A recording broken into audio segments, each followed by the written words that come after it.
Welcome back to your Wednesday Word Now story time with Miss Emily Ann.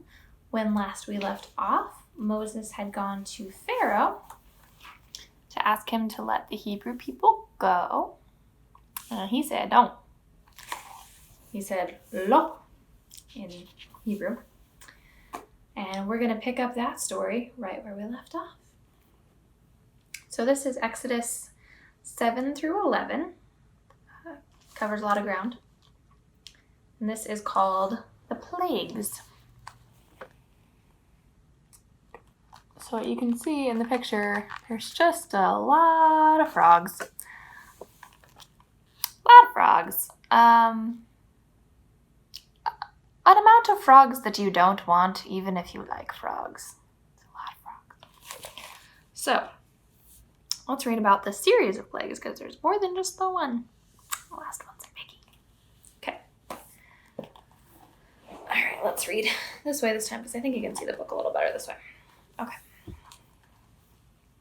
Yeah, can you see better? Okay. Then the Lord sent a series of plagues upon the Egyptians, each more terrible than the last. First he changed the waters of the Nile into blood, so that all the fish died and the air stank. I bet the air stank. Oof. He sent a plague of frogs to cover the countryside and fill the houses. Next, the very dust on the ground was turned into gnats, like those little bugs that are always getting in stuff. Gnats, like fruit fly, but fruit does attract them. It's like a fly. And everything was covered with them, and after them came a swarm of flies, so many that the air was black with them. A lot of pests. Seeing a theme. I too am very annoyed by pests, so I think that theme is valid. He sent a plague among the livestock of the land, but spared the animals belonging to the Hebrews.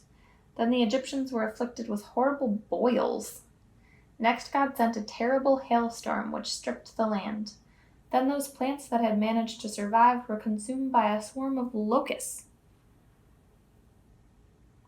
Nothing green remained on tree or plant in all the land of Egypt. After this, God sent total darkness to cover Egypt for 3 days. 3 days of darkness. Each time Pharaoh pretended that he would relent, yet each time, once the plague was lifted, he refused to let the Hebrews go. The Lord hardened Pharaoh's heart to teach him a lesson, to show God's true power, and to make sure the story was told throughout the world. But now the time had come for the final plague. We got a to be continued. It's the first time we've ever had a to be continued.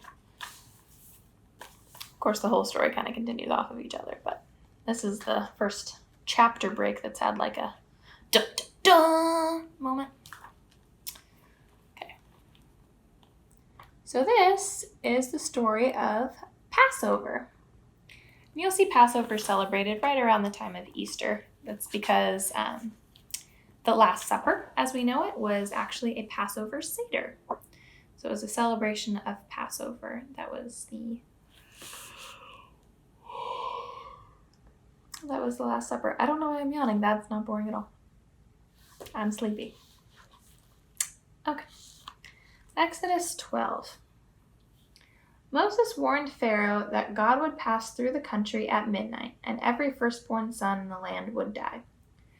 From the son of Pharaoh himself to the son of the lowliest slave girl, and even the firstborn of the animals as well. But Pharaoh would not listen. Moses told the Israelites what God wanted them to do to be spared. Each household was to kill a lamb and smear some of the blood on the doorframe and eat the meat in a special way. That night God passed through Egypt, and the next day the land was filled with the sound of mourning, for all the firstborn sons had died, even the son of mighty Pharaoh, but the Hebrews were spared. Okay, that garbage truck could have picked another time. Didn't.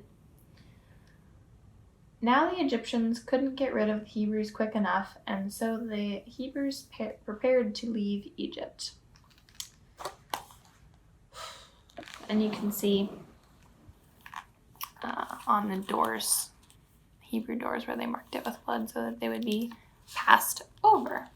Passover. Whew. That was a hard lesson for the Egyptians to learn.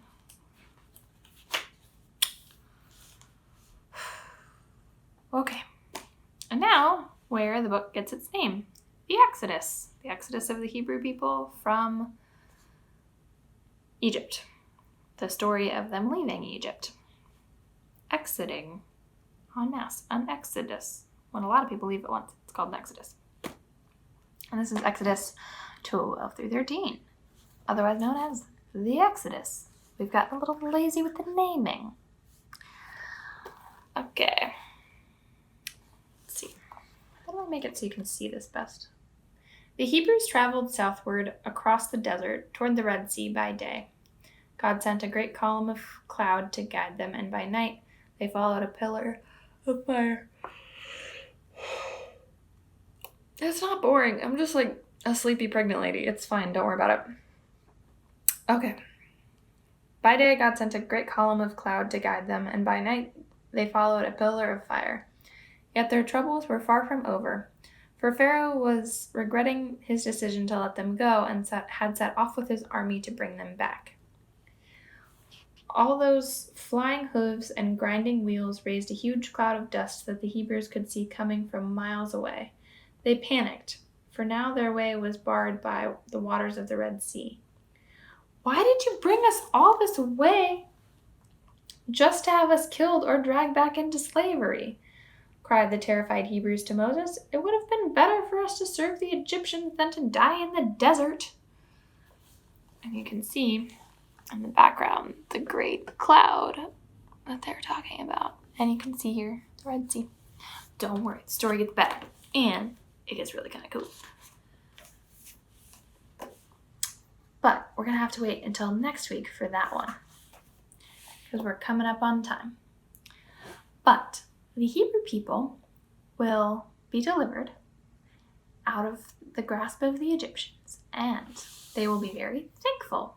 So they will probably say to God, thank you. And the way that they will do that in their Hebrew language is Todah. I forgot to give you guys warning. I'm so sorry. This is our Hebrew word of the week. Our Hebrew word of the week is thanks or thank you. There's not variations like we have. It's one word means both. So there's not the casual way of saying thank you, which is thanks. It's just Todah. Todah is how you say thank you. So as we learned last week, the way that they would have said God was Yahweh. So if they wanted to say thank you God, they would say Todah Yahweh. So let us all say Todah Yahweh for his many great blessings, and I will see you next week. Lehi Traot.